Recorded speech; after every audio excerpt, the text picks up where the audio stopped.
Assalamu alaikum, everyone, and welcome to another episode of The Scope here on British Muslim TV. We are being broadcast live, of course, throughout social media channels of BMTV, as well as throughout the satellite stations that carry us as well. This week, we're going to be discussing Palestine.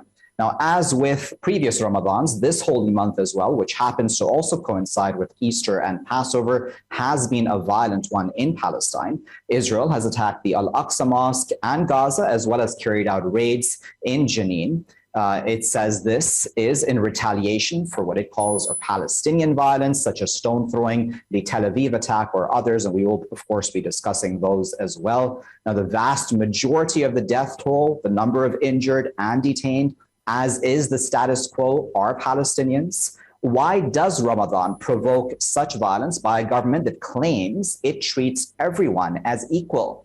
And how are Palestinians supposed to respond at a time that their own political leadership is weak and inept, and the Arab world is hurriedly befriending their occupier? We're going to put those questions to our esteemed panelists who are joining us live today. We're joined by Laith, who is an award-winning journalist and political commentator who often appears on TV and radio, including and publishes with independent media. He's also worked as executive director of the Community University Television. We're also joined by Mitchell Plitnick, who is the president of Rethinking Foreign Policy. He has worked with B'Tselem and the Jewish Voice for Peace. He's also the co-author of Except for Palestine, The Limits of Progressive Politics. Mitchell and Laith, thank you both for taking your time out of your busy schedules to join us today here on The Scope, here on BMTV. Laith, I'd like to start with you. So we've just recently seen these images coming out, of course, on social media for those of us who are not on the ground, of the attack in and around Al-Aqsa. What do you make of that? These are not new images, unfortunately. This has happened previous Ramadans as well. I mean, there is a group of fanatics from the Zionist colony, and it's hard to really not call all the Zionist colonists fanatics. But this group wanted to practice sacrifices, animal sacrifices, religious sacrifices in the Aqsa Mosque and the Holy Sanctuary. They put up ads in the Zionist colony calling for people to do this work and offering rewards for those who get arrested by the police and or those who actually are able to do this religious sacrifice. And of course, the Palestinians, like anybody, whatever their religion is or their ethnicity, were not going to allow somebody to desecrate their holy site. And as such, gathered in the Aqsa Mosque on the second Friday of the holy month of Ramadan, and the Zionist forces descended on them right after dawn prayers, Fajr prayers, to clear the mosque, to allow the fanatics to come and perform their desecration. And that's where we are today. Since last Friday, it's been constant clashes, and as we saw just a few hours, the Zionist Air Force attempted to bomb and did bomb Gaza, and for the first time in recorded history, the resistance in Gaza fired anti-air defenses on the F-15s. Indeed. I wanted to, in fact, bring that up with you, Mitchell. Passover and the other, of course, religious commemorations which are taking place at this time. I would think that the Israelis would possibly argue that, listen, this is a sacred time for Jews as well, and that they should also have a right to Temple Mount, etc. What do you make of that? And is this the way to go about carrying out such religious commemorations? Is this the right way to do it, by attacking Palestinians in a mosque? Well, I think it's important to start with the idea that for many centuries, it was clear in the Jewish religion that Jews were not allowed to go up to the Temple Mount. The thinking is that the Second Temple, the ruins of them, we're not exactly sure where the holiest of holies was. So you can't walk on the Temple Mount for fear that you might tread upon that. In the last 100 years, nationalist religious rulings have changed that, so there's a debate, and people argue about that. But even so, the political agreement is that Jews can visit there, but cannot pray there.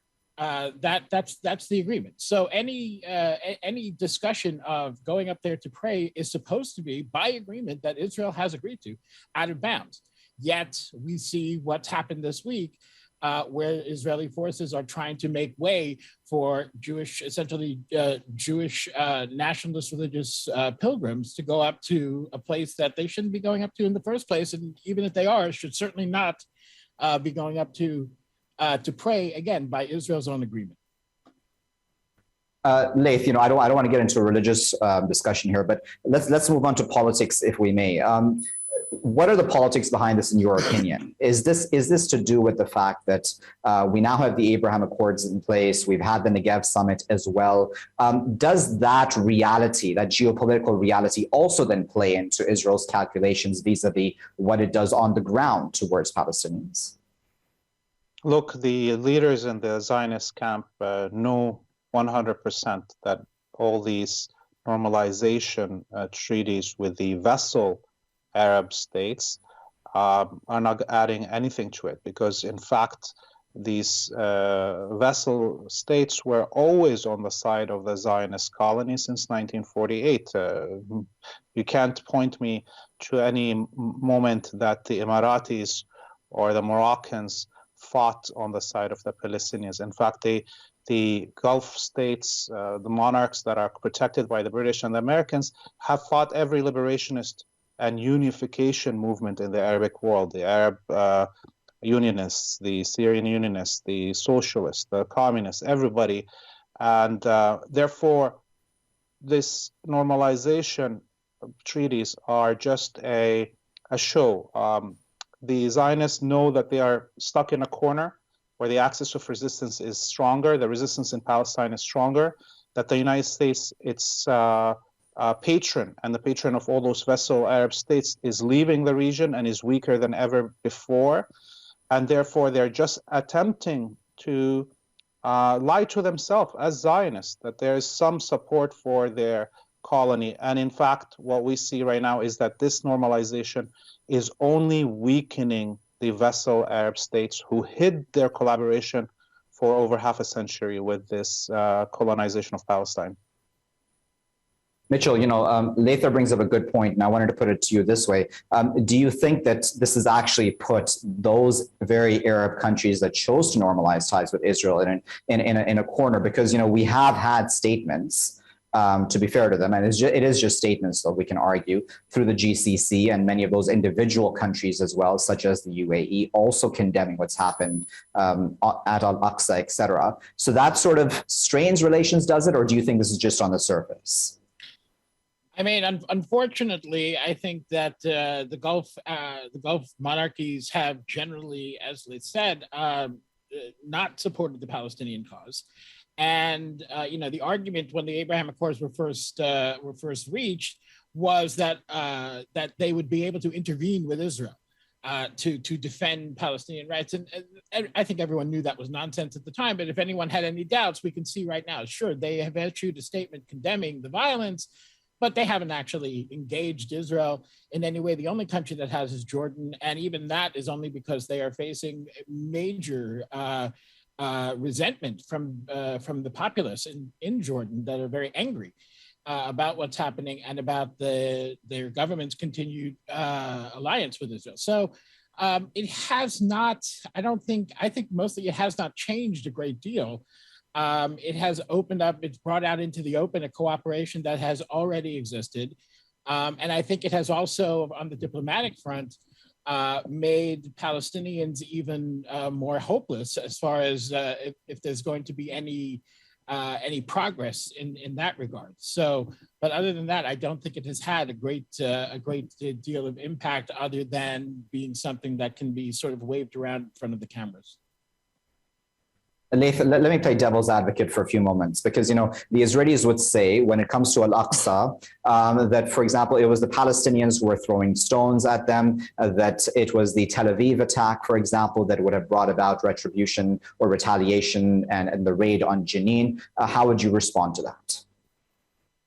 Well, my response is that Palestinians have the right under international law, under the Geneva Convention, guaranteed to them as an occupied people to resist their occupation in any form they wish. And the truth of the matter now is 100 years of this colonial project, and no amount of negotiations or talking will ever end this occupation or any occupation. The only way any people who are occupied receive their freedom is through their armed resistance and defeat of the colonizing project. And that is true for Palestine, that's true for Algeria, that's true for all of history. Just very quickly before we go to the break then, Mitchell, what do you make of the desperate situation Palestinians are in, right? It's not just in the international community, which is seemingly looking the other way, but also even their own government in many ways. That Mahmoud Abbas, for all intents and purposes, is quite a weak leader. Well, look, I'm as an American Jew, I'm reluctant to tell Palestinians what to do and how to conduct their own fight for liberation. That being said, I think it's very clear that the existing leadership is not serving them very well, and I do hope that that a change is on the horizon. But again, that's for Palestinians. As an American Jew, it's really not for me to say. Very well. We're going to be going into a break very, very soon, but let me just remind our viewers that we are, of course, discussing Palestine, and we're going to be discussing more about the geopolitical context of what's happening in Palestine right now after the break with Mitchell and Laith, such as, of course, the situation in Ukraine and the comparison that has been made with Ukraine, specifically when it comes to resistance as well. And that's been a comparison that has been ongoing ever since the situation between Russia and Ukraine began. And of course, we're not going to get into debate about who is right or wrong in the Russia-Ukraine debate, but nevertheless, the fact that arms and ammunition can go towards quote-unquote resistance in that regard versus a lot of judgment on the part of the international community going towards Palestinians is certainly a very worrying trend. We just do have a couple of seconds, I believe. We have about 30 seconds left, I believe. Laith, just before going to that break, then I'm just going to give you like 20 seconds if I can. Just tell me what you make of the comparison between Ukraine and Palestine at this time. Oh, it blew out the institutionalized racism and white supremacy that is at the heart of colonialism and imperialism. And now I don't think anybody around the world will take the claims of the West. All right, Laith, please hold on to that thought. We'll be back in just a minute, and we will continue with you right after that. Viewers, stay with us.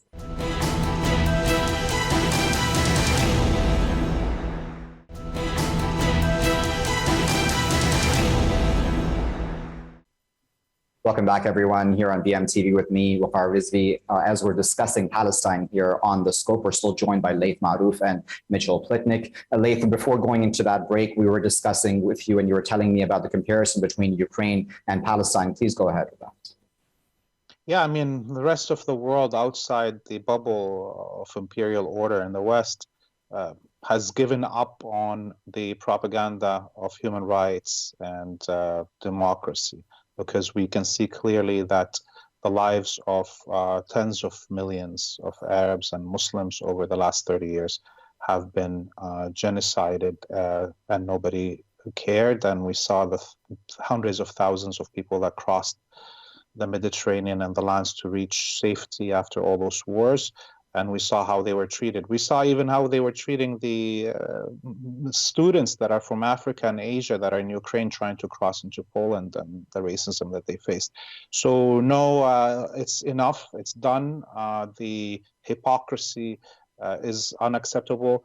And unfortunately for the West and for the Zionists in Palestine is that their elites are living now in a parallel universe. And the propaganda that they put out, that they have believed themselves, is so far away from the reality on the ground that when the end of the Zionist colony comes, which is very near, many of them will be surprised. What do you make, Mitchell, of the comparison between resistance in Ukraine versus resistance on the ground in Palestine? Well, I agree with Laith in the sense that the hypocrisy has been laid bare, and I think again, if we are going to, there's only one way to have a just world that we all, I think, want to live in, and that's to have the same set of rules for everybody. And it's very clear that that American media, American politicians, and as well in Europe, are fawning over the Ukrainian resistance, and that's fine. But if it's Palestinian resistance or Iraqi resistance, for that matter, or Afghan resistance, we can go through a whole long list. That is terrorism. That is wrong. That is terrible. That sort of double standard is unsustainable. And I think in the case of Palestine, it's even more frustrating because the measures that have been taken against Russia, I think a small percentage of those measures would be sufficient to start to significantly change the conditions on the ground in Palestine and force Israel into very different policies. But we don't see that happening at all. In fact, the opposite. Every policy is to enable continued apartheid and continued oppression. Laith, many would say that this is less about Israel, but more about weak Palestinian leadership, right? And I'm speaking specifically, as I mentioned to Mitchell earlier, Mahmoud Abbas and his government, but we can possibly point to other parties also. That sort of division does not help the Palestinians, does it? I mean, that's something that really needs to be resolved ASAP to strengthen the Palestinian hand? Definitely, of course, since the assassination of Yasser Arafat, and the installment of Mahmoud Abbas as the head of the PLO and the PA and Fatah, we have seen a direct collaboration between this structure led by Mahmoud Abbas and the Zionist colonists. And our listeners, our viewers must remember that in 2008, there was an election and Hamas won that democratic election, and the West led a coup against the government of Hamas to reinstall Mahmoud Abbas and installed a siege on Gaza that has been ongoing right now for 12 years. And so democracy, the path of democracy that the Palestinians attempted to follow was blocked by the imperial order, by the Zionists, by the US, by the United States. And which means right now the only way to project a leadership of the Palestinians that is not under control of the West is through actions on the ground. And as we see, the resistance is birthing right now a new leadership for the Palestinian people. Mitchell, the argument many times on the Israeli side, and I've seen this a lot on social media, on Israelis who comment on many of these things happening in Palestine, is that we have no one to talk to on the Palestinian side. No one to come to the table, so to speak, for quote unquote peace talks. What do you make of that sort of, if I may call it, weakness on the Palestinian side? I would first of all note that for the last quarter century, Israel has done everything it can to delegitimize the whole idea of diplomacy for Palestinians, to show them that while you talk, we will build settlements, we will tighten the occupation, we will tighten apartheid. That is, so I think when Israelis make that argument, it's not only disingenuous, it's fundamentally the wrong argument. Israel has to change its policies to at least some degree to give itself some credibility in diplomacy and give Palestinian leaders that will emerge very quickly, I think, if there's some sort of horizon with that could lead to some freedom. I think Israel needs to create the conditions where that is even possible. It isn't right now. So the argument that there's no one to talk to pales before the idea that there's nothing to talk about.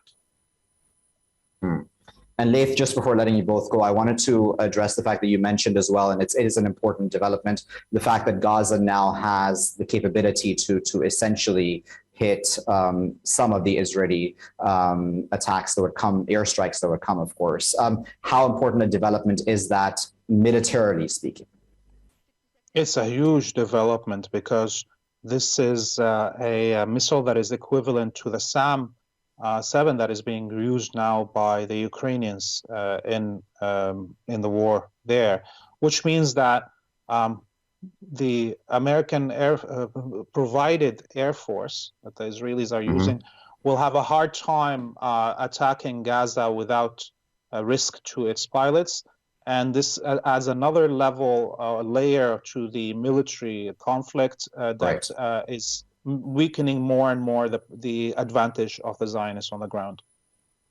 Very well. We'll leave there at that. Laith and Mitchell, but we really, really appreciate you both taking your time out today to speak to us. I know it was a quick conversation, but we really appreciate it. Nevertheless, we were able to discuss there a number of issues, of course, the Al-Aqsa Mosque, as well as Jenin and Gaza, and the fact that Gaza now has the capability to respond back in kind, so to speak. We'll be back, of course, next week, viewers, with another important international topic. Do stay tuned for that episode as well next week. Thanks very much for watching.